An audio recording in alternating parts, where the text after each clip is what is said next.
Pilipinas, una sa ating mga balita. Nagtamo ng first-degree burn na ang isang fire volunteer na rumisponde sa sunog na sumiklab sa Little Baguio, San Juan kaninang umaga. Sa tala naman ng otoridad, umabot na sa 17 pamilya ang apektado ng insidente. Una sa balitang yan, si Edniel Parosa. Sugatan ng isang lalaking fire volunteer habang umabot naman sa 17 pamilya ang naapektuhan ng sunog sa Little Baguio, lungsod ng San Juan ngayong umaga. Sa update ng Bureau of Fire Protection sa pangunguna ni Ground Commander Fire Inspector Javier Belen, nabatid na isang bumbero nagtamo ng first-degree burn sa likod ng unang rumisponde sa insidente.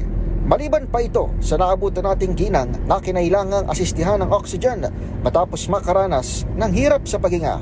Ayon kay Mayor Francis Zamora na personal na bumisita sa Ibanez Street kung saan nangyari ang sunog, handa nilang kupkupin sa evacuation center ang 32 kataong biktima, kahit marami sa mga ito ay tenant o nangungupahan lang. Nakakaasa pa sila ng tulong mula sa lokal na pamahalaan. Ang mahalaga lang talaga pag meron ganitong mga sakuna, yung tamang inventaryo po ng mga biktima. Walang nagawa ang maambong umaga dahil umabot pa sa unang alarma ang apoy pasado alas 7 bago na kontrol mag-alas 8. Sabi ng may-ari ng ancestral house kung saan hinihinalang galing ang sunog, nagulat na lamang sila nang makita ang paglaki ng apoy. Opo, wala lang naman sa iba kahit Wala naman na saktan? wala naman.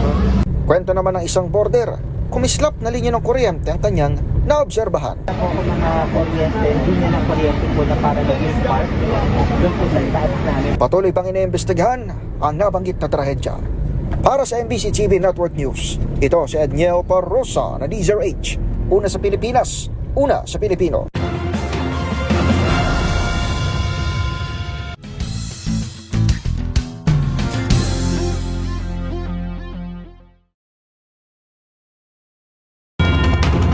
Sa kaugnay ring balita, mas mabigat na daloy ng trapiko ang sumalubong sa mga commuter matapos sumiklab ang sunog sa isang warehouse sa kahabaan ng Commonwealth Avenue sa Quezon City kaninang madaling araw.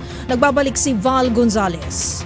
Dakong alas 5:30 ng madaling araw kanina nang sumiklab ang sunog sa isang warehouse sa Doña Carmen sa kahabaan ng Commonwealth Avenue, Quezon City. Natupok ang isang bodegang ito na halos katabi lamang ng tanggapan ng QCPD Traffic Sector 5. Sa record ng Quezon City Fire Department, bigla na lamang nagliyab ang apoy sa kisame ng warehouse. Pero dahil sa dami ng mga fire trucks na rumisponde, ay agad na nakontrol ng BFP ang sunog at hindi na kumalat pa ang apoy sa mga kalapit na kabahayan.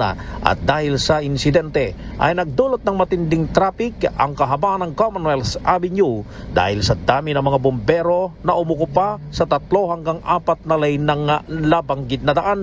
Na traffic ang mga sasakyan na galing ng Fairview patungo ng Quezon Memorial Circle at dahil nasa bypass rush hour ay nagdulot ng pagkaka-stranded ng maraming mga pasahero mula sa Litex Road hanggang sa bahagi na ng Philcoa. Inaalam pa ngayon ng BFP kung anong dahilan ng pagsiklab ng apoy. Wala namang naitatalang nasugatan o nasaktan sa sunog na umabot sa ikalawang alarma.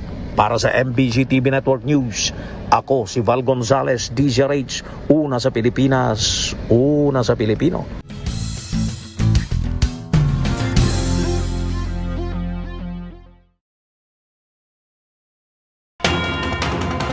Patay ang magkapatid na Pinoy kabilang ang 2 iba pang katao sa isang malagim na shooting incident sa California sa USA. Isang menor de edad naman ang pinalad na makaligtas sa naturang krimen. Ang mga detalye tutukan sa report ni Rovic Manuel.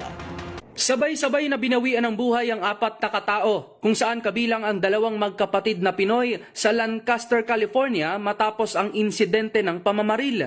Sabado ng madaling araw nangyari ang insidente kung saan kinilalang magkapatid na Pinoy na sina John V. Maquindang, 21 taong gulang at si Christine Asaca, 26 na taong gulang.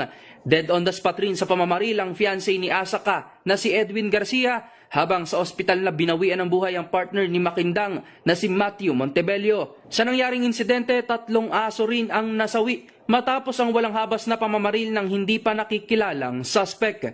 Sa ulat, Nakaligtas at nasagip ng otoridad ang 16 na taong gulang na isa sa mga kapatid ng biktima matapos itong makapagtago at makatawag sa 911. Wala pang naarestong suspect ang mga otoridad sa ngayon at hindi pa rin tukoy ang motibo sa nangyaring krimen maging sa pinagmulan ng sunog sa bahay na agad namang naapula. Sa ngayon, humihingi naman ng tulong pinansyal ang pamilya ng mga biktima para sa gastusin ng mga natitirang kapatid, gayon din ng hustisya sa nangyaring trahedya. Para sa MBC TV Network News, ito si Rovic Manuel, una sa Pilipinas, una sa Pilipino.